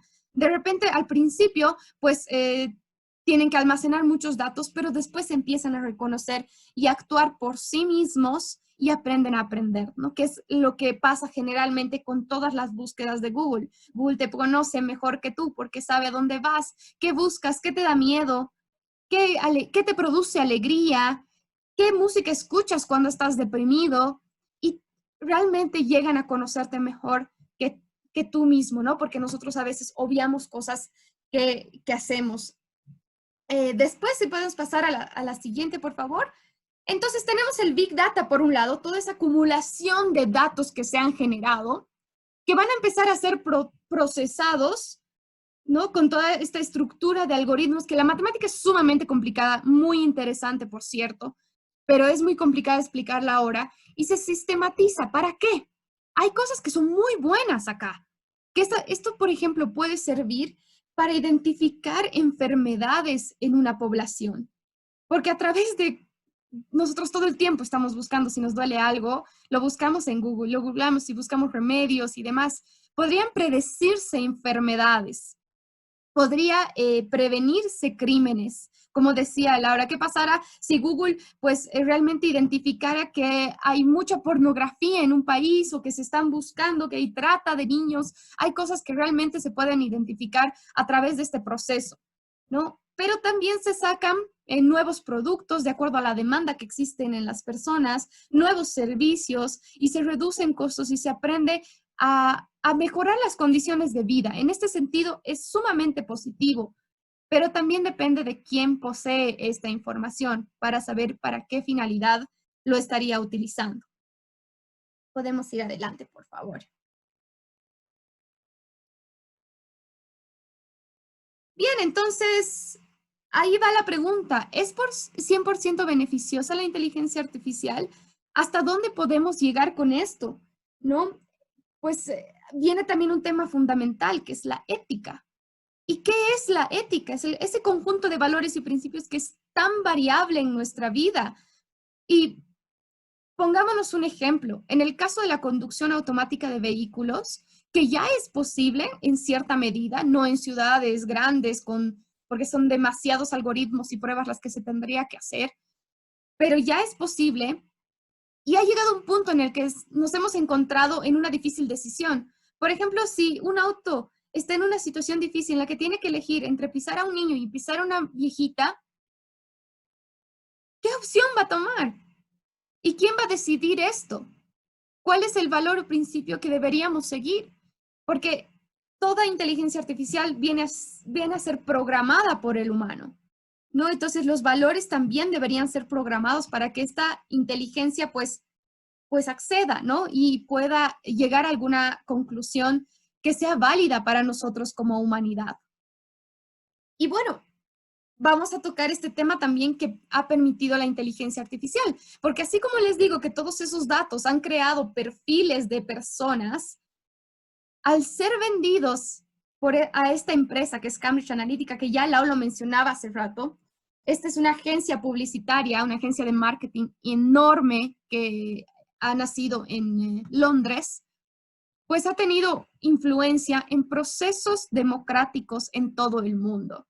Y el más controvertido ha sido el caso de las elecciones presidenciales de Donald Trump en Estados Unidos, porque una exfuncionaria o una extrabajadora de Cambridge Analytica denunció cómo fue ganada esta campaña de Donald Trump. ¿Y qué pasa? Estos perfiles, toda esta información que nosotros generamos, puede ser totalmente utilizada para lo que llaman ellos un cambio de comportamiento en las audiencias. Por ejemplo, en el caso de la parte de Texas, por ejemplo, en Estados Unidos, descubrieron a través de Facebook y los datos de los ciudadanos que a ellos les preocupaba mucho la migración porque generaba menos trabajos, ¿no? Entonces, automáticamente Donald Trump empezó con el discurso contra la migración. Después se identificó que en esa zona, pues, les gustaba mucho un tipo de, un plato de comida.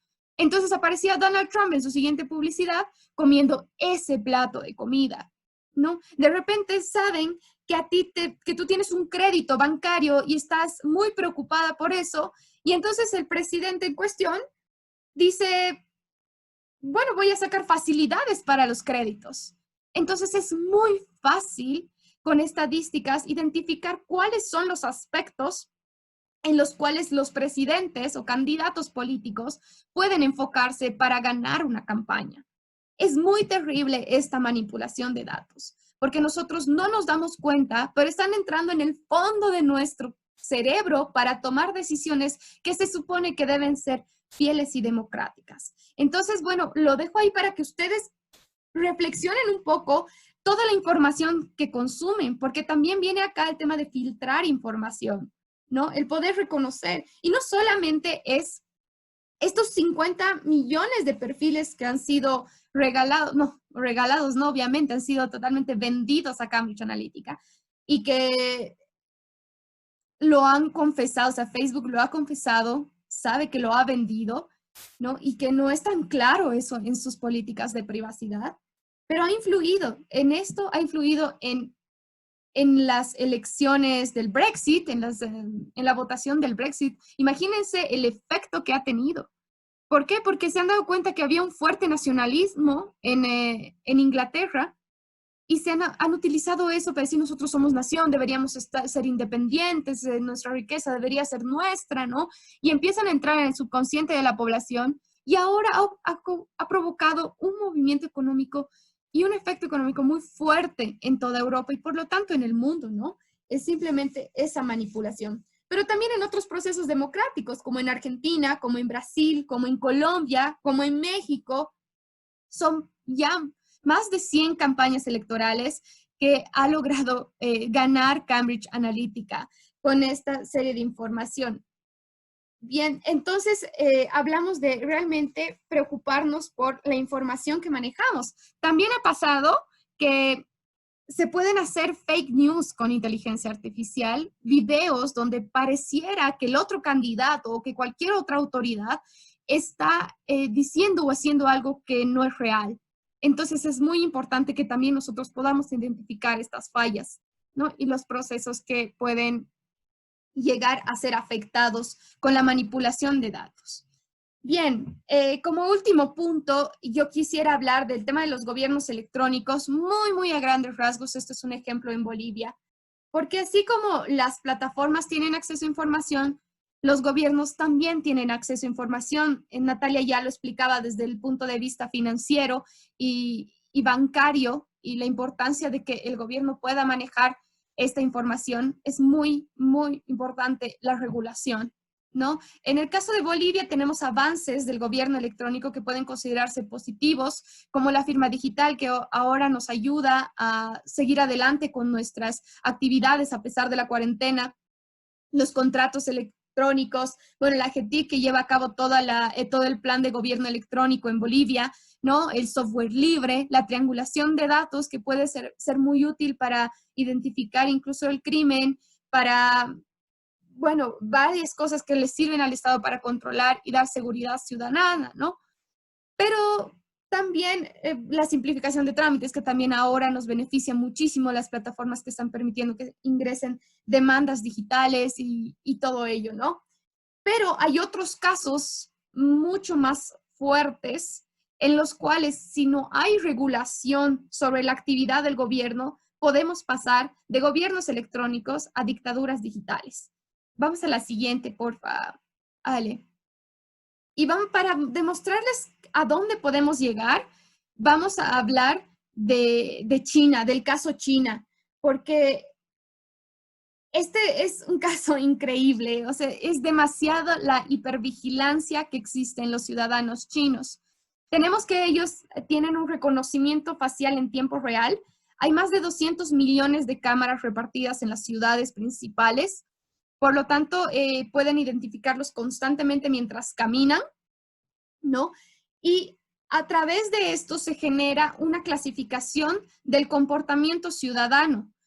No solamente en las calles, de cómo ellos reconocen o se adaptan al tráfico, es decir, si respetan las normas de tráfico, sino también si pagan a tiempo sus créditos y si dan pensiones a sus hijos, si visitan a sus madres, si compran pañales o compran trago.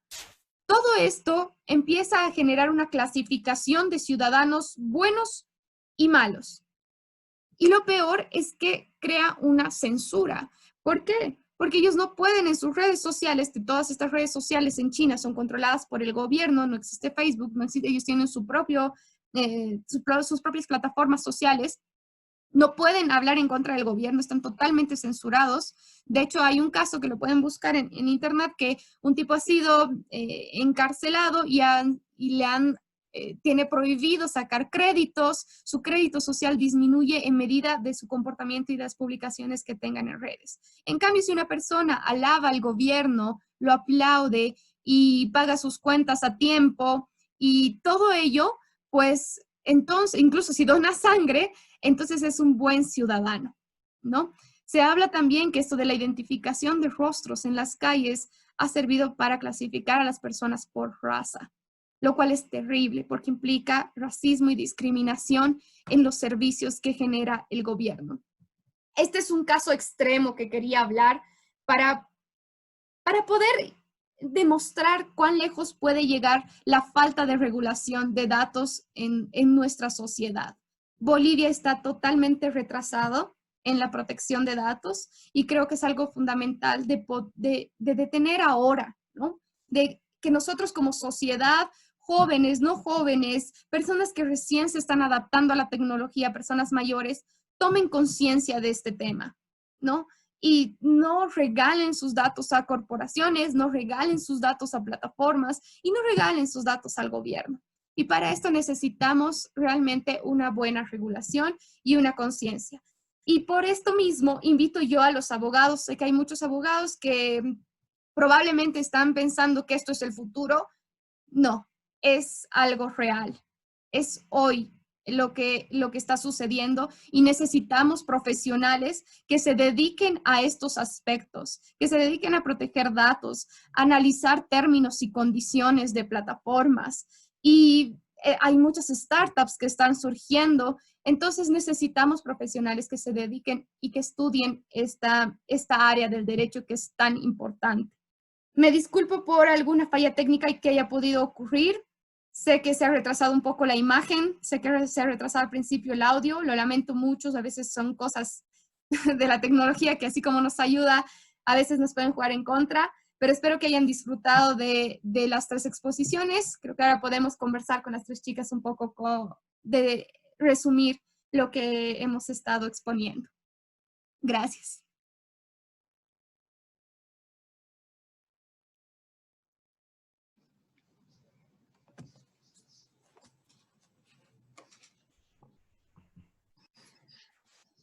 Bueno, hasta que Ale se conecte, Mari, súper excelente presentación. Excelente, chicas. Hablar de estos perfiles, de esta contribución al data, de estos ejemplos que la mayoría de las personas no conocen, es de vital importancia para entender el monstruo Big Data, ¿no? Que es un gran panorama. Muchas gracias por todos los ejemplos. Yo creo que es muy útil para nosotros. Igual nuestra audiencia estaba así como súper pendiente, haciendo comentarios muy interesantes, siguiendo la línea que estamos presentando para la generación de hábitos, no solamente en nuestras aplicaciones, sino en nuestras búsquedas y también, como decía Nata, en la parte de nuestros estados financieros y el control que tienen otras entidades sobre esto. Exactamente. Y bueno, también me gustaría comentar ahí sobre el tema de los delitos informáticos que tenemos ahora, ¿no? Tenemos 2 artículos, uno que es manipulación de datos y el otro que es alteración de datos, que lamentablemente no alcanzan a cubrir muchos hechos delictivos que ocurren hoy en el Internet, ¿no? Hemos visto que en cuarentena se han multiplicado así en 400% los delitos y los crímenes informáticos, ¿no? Este mismo autor que les mencionaba hace rato, israelita, decía que hoy las guerras ya no son para las armas, no son necesarias bombas, porque ahora los ataques son informáticos. Y nos han sorprendido, por ejemplo, Anonymous contándonos un montón de cosas, infiltraciones, que ese es un fenómeno muy interesante de analizar. Pero, por ejemplo, había este ataque cibernético a las telecomunicaciones de Estados Unidos, a muchas empresas de telecomunicaciones. Entonces, ya no son guerras reales, o sea, físicas, sino son guerras informáticas. Y ahí entendemos el valor de los datos, ¿no? Sí, ahí yo también quería decir un comentario, en realidad en lo que decía sobre China y en la manipulación de los datos de los ciudadanos y también lo que decía Lau, ¿no? Que dejamos una huella digital. Creo que eso es uno de mis, de lo que rescato, digamos, de este conversatorio. Y bueno, ahí justamente la necesidad, ¿no? De limitar esas, como decir, extra facultades que tiene el Estado, también de controlarnos justamente a través de este seguimiento, de este rastreo de toda nuestra información, pero también, como mencionaba Lau, tomar en cuenta lo que es la educación, así, utilizar la educación como una herramienta para, bueno, poder un poco combatir contra estas facultades tan amplias que tiene al final el aparato estatal, ¿no? Sí, muy importante. Y muy importante que esto nazca de la sociedad también, ¿no? Del uso regular del control social que tenemos. Al final las redes sociales, así como pueden ser muy negativas, pueden ser muy positivas para llevar a cabo pues este control social y explicar y exponer todos los pensamientos que las personas tienen, que creo que eso sí es algo muy positivo, ¿no? Para poder generar cambios también a nivel de gobierno. Igual quería hacer una pequeña aclaración sobre una de las consultas. Bueno, es un poco confuso, a ver, es un poco, la regulación Correcto. precisa sobre el tema, digamos, de la diferencia entre lo que es un buró de información y una central de riesgo. O sea, tenemos regulación que establece esto, pero sin embargo no está bien establecida la diferencia entre ambas. Entonces, en el caso del buró de información, esta recolecta información crediticia, pero también tengo entendido que no solo información crediticia, sino también de establecimientos comerciales, pero lo hace por o sea, no tiene toda la información crediticia desde el día cero de cualquier persona, a diferencia de la central de riesgos, que sí, o sea, uno puede consultar toda la información proporcionada a las entidades financieras en relación a cualquier operación crediticia desde el día número 1. Generalmente, entonces esa diferencia por ahí va, que el Buró de Información está compuesto por entidades de servicio financiero que están autorizadas por la ASFI y son servicios complementarios que hacen, lo que se conoce como servicios complementarios de la ASFI, y en cambio la central de riesgos es un sistema de información, pero como les mencionaba, tiene mayor capacidad de conservación de estos datos, o sea, mayor tiempo, ¿no? Y igual otra duda que había visto por ahí era el tema, digamos, de qué vacío legal hay en relación a la administración tributaria y sus facultades de recabar datos financieros de los usuarios. En este punto era el tema de que la Ley de Servicios Financieros, en el artículo 473, si no me estoy equivocando, sí te dice, ok, no va a haber una reserva y confidencialidad de los datos el momento en que exista una orden judicial expresa por delitos generalmente relacionados con lavado de activos, y cita un montón de supuestos y establece que cuando la administración tributaria, en ejercicio de sus facultades de inspección, solicite información financiera, puede hacerlo y se puede levantar esa reserva y confidencialidad. Entonces ahí, bueno, el legislador no lo ha establecido, te debería decir, si no me equivoco es el inciso L, ese mismo artículo, que dice eso.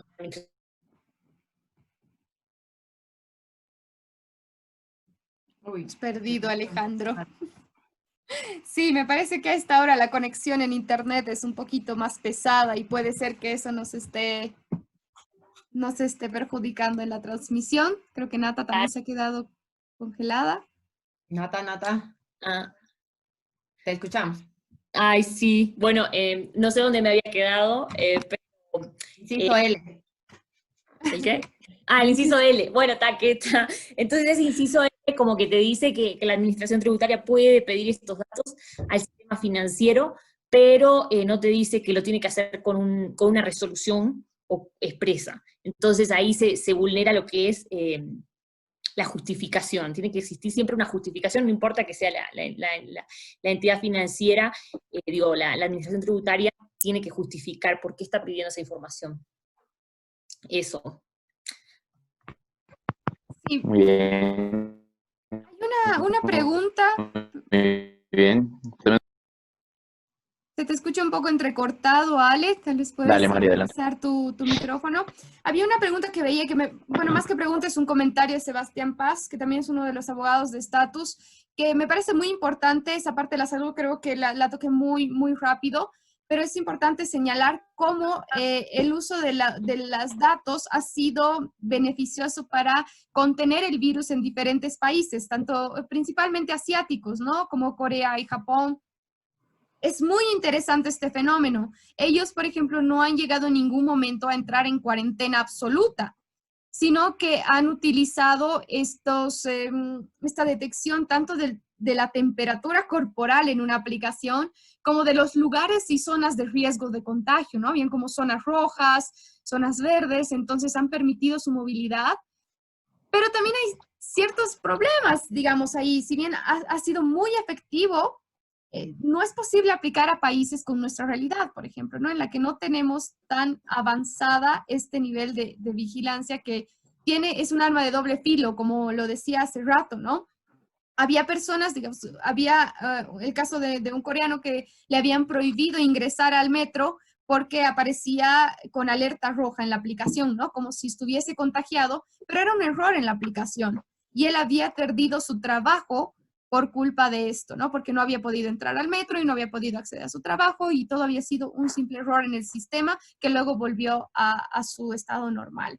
Entonces, eso es un fenómeno súper interesante, pero también es útil porque estos países han podido contener el virus. Incluso el tema de detectar rasgos, por ejemplo, para el Parkinson, hay una investigación que dicen que si el celular puede detectar cierta forma en la que caminas, que hay un error, puede prevenir la enfermedad del Parkinson. Entonces, a nivel de salud, es muy discutible este tema, ¿no? Y qué tan dispuestos estamos a ceder nuestra privacidad para un bien mayor como es el caso de la salud, la detección de enfermedades, y todo va a ir también de acuerdo a la confianza que tengamos con quien vaya a agrupar o a reunir esta información, ¿no? Mari, yo quisiera hacer un comentario así súper chiquitito antes de cerrar, de un comentario igual que nos han hecho, súper interesante las devoluciones que tienes, pero acá hay una sugerencia de tratar de hablar de temas más jurídicos al ser como una presentación de abogadas. Respondiendo al comentario de Rafael Guillermo, es justamente el tema de hablar sobre consejos, acciones y poca información porque no tenemos legislación. Ese apartado que tú mencionas en la Constitución no es digital, es a la parte civil de una protección de la imagen, muy no actual. Entonces es por esto que estos escenarios son necesarios para la construcción de una normativa de protección de datos, ¿no? Como yo mencionaba y las chicas también han mencionado en algún punto, es que hay un reto muy importante para el siguiente gobierno, ¿no? Dar una continuidad a una agenda que ya se tenía con muchos pasitos chiquititos que se estaban dando en la parte de soberanía tecnológica digital que incluye la protección de datos. María estaba respondiendo un comentario significativo, buenísimo de Sebas Paz, sobre el tema de la ayuda, ¿no? De estos datos en ciertos lugares y de la apertura de nuestra privacidad. Tal vez puedo sonar un poco fatalista, pero yo preferiría que mi gobierno, bueno, también dependiendo qué gobierno, pero tenga la manipulación y el manejo de estos datos a una empresa extranjera por un tema de soberanía, ¿no? Entonces, no sé si es un comentario fatalista o algo, pero sí a través de esta comunicación, de estos espacios, contribuimos a que podamos hablar de la carencia legislativa que tenemos. Nada habla sobre la protección de datos. Había unos avances, pero han quedado en nada, entonces otra vez repetir, es el reto del siguiente gobierno dar continuidad a esto. Pero también de los profesionales actuales abogados. O sea, uno de los objetivos de la plataforma jurídica Status es justamente el actualizar la profesión a la realidad de hoy. O sea, todo este mundo que hemos hablado hoy, todo lo que está pasando, requiere de la presencia de abogados y requiere de su legislación, de su análisis. Y este tipo de charlas son necesarias, como dice Laura, para justamente despertar ese interés, no solamente en la sociedad, sino también en los abogados. Ya hay 2 proyectos de ley de protección de datos que están pendientes en la Cámara de Diputados, o no estoy segura si en la Cámara de Senadores, están ahí congelados hace más de 2 años uno y hace más de 1 año el otro. Son pocos los abogados que están realmente interesados en que esto ocurra porque la gente no está visualizando la necesidad real, pero es una especialidad, por eso los invitaba hace rato, es una especialización muy importante que los abogados, no solamente jóvenes, sino también abogados ya mayores, pues puedan interiorizarse en este tema, ¿no?